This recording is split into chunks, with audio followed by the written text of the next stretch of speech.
Alam mo kung anong mangyayari pagkatapos ng iyong libing?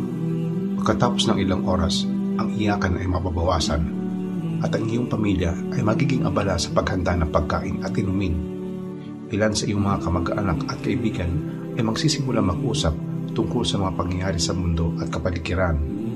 Ang iyong dating pinapasukan ay magsisimula maghanap ng iyong kapalit sa trabaho. At pagkatapos ng ilang araw, ang iyong mga anak ay babalik na sa paaralan o trabaho.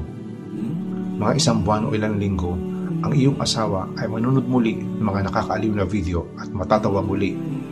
Ang katotohanan, ikaw ay mabilis makakalimutan ng mga tao kahit na ang iyong mga mahal sa buhay. At kung madali ka makakalimutan ng mga tao, kanina mo inaalay ang iyong buhay. Inubos mo ang iyong panahon sa pag-aalala kung ano iisipin sa iyo ng mga tao. Ngunit ang katotohanan, wala nagmamalasakit sa iyo.